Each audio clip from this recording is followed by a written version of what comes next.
సంవత్సరాల తరబడి ఎన్ని మందులు వాడినా మీ మోకాల నొప్పులు తగ్గట్లేదా? ప్రాణ పెయిన్ క్లినిక్ లో అత్యాధునిక చికిత్స.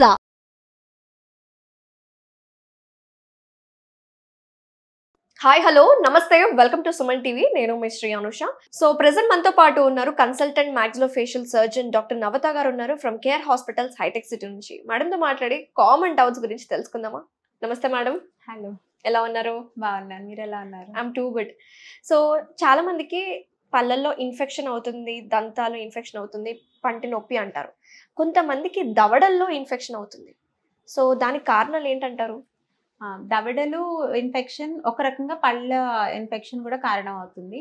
ఇంకొకటి చాలా ఇడియోపతిక్ జా ఇన్ఫెక్షన్స్ వస్తూ ఉంటాయి అన్నమాట. అంటే సమ్టైమ్స్ అన్రిలేటెడ్ టు టీత్, పళ్ళకి సంబంధం లేకుండా కూడా ఒక్కొక్కసారి జాకి ఇన్ఫెక్షన్స్ వస్తూ ఉంటాయి. అవి ఎందుకంటే సిస్ అంటాం, జా లోపల ఎముకని తినేసే ఒక రకమైన సిస్ డెవలప్ అవుతూ ఉంటాయి. వీటికి ఒక్కొక్కసారి పళ్ళు కారణం అవుతాయి, ఒక్కొక్కసారి కారణం ఏంటో చెప్పలేము, బట్ స్టిల్ అవి తయారవుతూ ఉంటాయి. ఈ సిస్ తయారైనప్పుడు ఏంటంటే అవి వాటంతట అవే లోపల ఎముకని తినేస్తూ పెరుగుతాయి. సో అది ఇనీషియల్గా చిన్న స్టేజెస్లో కనుక్కోవటం అయితే కష్టం. అవి చాలా పెద్దగా ఈ పేషెంట్స్కి స్వెల్లింగ్ కానీ పస్ డిశ్చార్జ్ కానీ ఇట్లాంటివి వస్తున్నప్పుడు మాత్రమే సిస్ డెవలప్ అయినట్టు తెలుస్తుంది. సో ఒక్కొక్కసారి ఏంటంటే పళ్ళకి సంబంధించిన రెగ్యులర్ రొటీన్ డెంటల్ చెకప్స్లో తీసుకునే ఎక్స్రేస్లో కూడా ఈ సిస్ బయటపడుతూ ఉంటాయి. వీటికి సర్జికల్ ట్రీట్మెంట్స్ మాత్రమే ఉంటాయి. చాలా మంది మందులతో తగ్గిపోతుందేమో, ఇట్స్ నార్మల్, ఏదో నార్మల్ ఇన్ఫెక్షన్లా అనుకుంటారు. కానీ జా సిస్ట్ వల్ల వచ్చే ఇన్ఫెక్షన్స్ అయితే మాత్రం ఓన్లీ సర్జికల్గా ఆ సిస్ట్ లోపల, అంటే ఆ క్యావిటీ లోపల ఉన్న లైనింగ్ అంతా రిమూవ్ చేసేసి, ఆ క్యావిటీ చాలా పెద్దగా ఉంటే ఒక్కొక్కసారి బోన్ గ్రాఫ్ట్స్ తో వాటిని రీకన్స్ట్రక్ట్ చేయాల్సి కూడా ఉంటుంది అనమాట.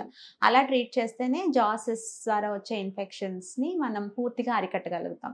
అలా కాకుండా లాంగ్ టర్మ్ యాంటీబయాటిక్స్ తీసుకుని మెడిసిన్స్ తో మేనేజ్ చేసుకోవాలనుకుంటే ఏంటంటే ఇనీషియలీ కొంచెం సిమ్టమ్స్ నుంచి రిలీఫ్ రావచ్చు, బట్ ఆన్ లాంగర్ టర్మ్ ఈ లోపల ఈ సిస్ట్ ఏదైతే బోన్ ని తినేస్తుందో ఈ ప్రాసెస్ కంటిన్యూ అవుతూనే ఉంటుంది. సో చిన్న స్టేజ్ లో అయితే మనం పెద్దగా జాస్ డ్యామేజ్ అవ్వకుండా ట్రీట్మెంట్ చేయగలుగుతాం.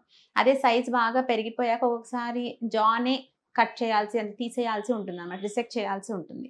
దీన్ని అవాయిడ్ చేయడానికి ఎప్పుడైనా సిస్ట్ డయాగ్నోజ్ అయితే, యాక్సిడెంటల్గా మనకి ఇన్సిడెంటల్గా చిన్న స్టేజ్లోనే డయాగ్నోజ్ అయితే ఏమాత్రం హెసిటేట్ చేయకుండా దాన్ని సర్జికల్గా ట్రీట్ చేయించుకుంటే కనుక మన జా షేప్ మెయింటైన్ అవుతుంది, పళ్ళు కూడా తీసేయాల్సిన అవసరం రాకుండా ఉంటుంది, తొందరగా హీల్ అవుతుంది.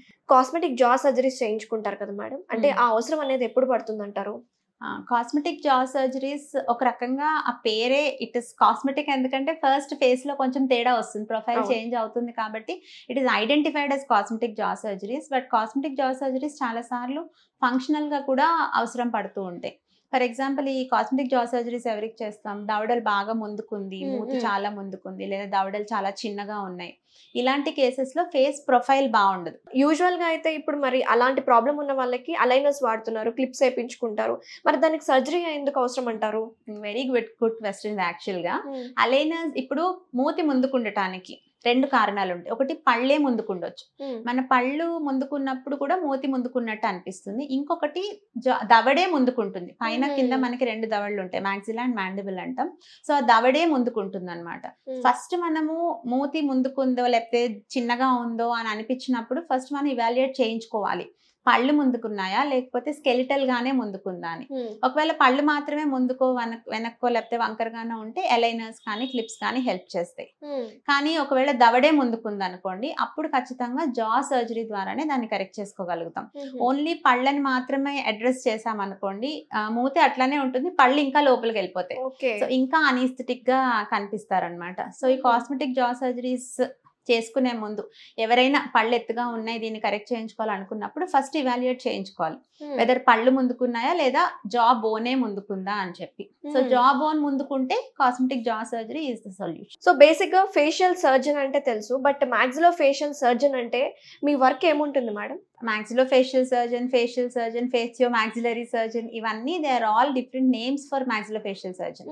మాక్సిలోఫేషియల్ సర్జరీ అనేది ఒక exclusive speciality which is dealing with face అన్నమాట. ఫేస్కి సంబంధించిన చాలా ఇష్యూస్, అది కాస్మెటిక్ అయినా కావచ్చు, లేకపోతే యాక్సిడెంట్స్లో ఫేషియల్ బోన్ ఫ్రాక్చర్స్ అయినా కావచ్చు, లేకపోతే ఫేషియల్ ఇన్ఫెక్షన్స్, జాస్కి సంబంధించిన ఇన్ఫెక్షన్స్ అయినా, లేకపోతే ఇట్లాంటివన్నీ డీల్ చేసే, అంటే ఎనీథింగ్ ఆన్ ఫేస్ డీల్ చేసే ఒక exclusive speciality is maxillofacial surgery. Basic గా ఇంజురీస్ అయినప్పుడు, సడన్ గా యాక్సిడెంట్స్ అయినప్పుడు వాళ్ళకి ఫేస్ మీద గాయాలు అవుతూ ఉంటాయి, ఫేస్ కూడా మారిపోతుంది. సో అప్పుడు సర్జరీకే వెళ్లకుండా నాన్ సర్జికల్ ట్రీట్మెంట్స్ ఏమైనా ఉంటాయంటారా? ఫేషియల్ ఫ్రాక్చర్స్, ఫేషియల్ ఇంజరీస్ అనగానే ఫస్ట్ 2 రకాలు. ఒకటి సాఫ్ట్ టిష్యూ ఇంజరీస్, చర్మానికి కండరాలకి సంబంధించిన ఇంజరీ. ఇంకొకటి ఫేషియల్ బోన్ ఫ్రాక్చర్స్ అవుతూ ఉంటాయి. సో ఎప్పుడు సర్జరీ అంటే మోస్ట్లీ బోన్ ఫ్రాక్చర్స్ అయినప్పుడు సర్జరీస్ ఖచ్చితంగా చేయించుకోవాల్సి ఉంటుంది. ఫేషియల్ సాఫ్ట్ టిష్యూ ఇంజరీస్లో అంటే ఇప్పుడు కట్స్ కానీ అబ్రేషన్స్ కానీ, అంటే తోలు లేవటం ఇలాంటివన్నీ ఉన్నప్పుడు మోస్ట్లీ నాన్ సర్జికల్ ట్రీట్మెంట్స్, అంటే సూచరింగ్ చేయటం, అట్లా సింపుల్ ప్రొసీజర్స్లో అయిపోతుంది. ఎప్పుడైతే ఫేషియల్ బోన్ ఫ్రాక్చర్స్ అవుతాయో అవి మాత్రం ఖచ్చితంగా సర్జికల్గా ఆ బోన్స్ని ఫిక్స్ చేయాల్సి ఉంటుంది. అంటే ఇది వరకు ఒక 15 years బ్యాక్ తీసుకుంటే ఇన్ని అడ్వాన్సెస్ ఆఫ్ ఫిక్సింగ్ బోన్స్ లేనప్పుడు పళ్ళు కట్టేసి బోన్స్కి రెస్ట్ ఇచ్చేవాళ్ళు అనమాట. సో అది వన్ మెథడ్ ఆఫ్ ట్రీటింగ్ ఒకప్పుడు, దాని ఇంటర్మాక్సిలరీ ఫిక్సేషన్ అంటాం. కానీ దాంతో ఏంటంటే బోన్స్ ఎక్కడ ఫ్రాక్చర్ అయితే అక్కడ అలా అతుకుపోతాయి, మాల్ యునైట్ అవుతాయి అనమాట. సో అది it is no longer solution. అలా చేయటం వల్ల ఫేస్ ముందు షేప్ వచ్చేది కాదు, ఫంక్షన్ వచ్చేది కాదు, నోరు తెరుచుకోవటంలో తర్వాత ఇబ్బందులు వచ్చేవి, ఇట్లాంటివన్నీ ఉంటాయి. సో ఇప్పుడు facial bone fractures, any facial bone fracture surgery is the option. Okay. So face అనగానే మనకి కాస్మెటిక్ ఫీలింగ్ వస్తూ ఉంటుంది మేడం. సో చాలామంది ముక్కు సరిగ్గా లేకపోవడం కావచ్చు, లిప్స్ సరిగ్గా లేకపోవడం, ఈ రోజుల్లో చాలా మంది ఫిల్లర్స్ ఇలాంటివి చేస్తున్నారు కదా. సో మీరు కాస్మెటిక్ పరంగా ఒక శిల్పం చెక్కినట్టు అలా చెక్కించుకుంటున్నారు చాలా మంది. అది మీరే చేస్తారా లేకపోతే ప్లాస్టిక్ సర్జన్ చేస్తారా?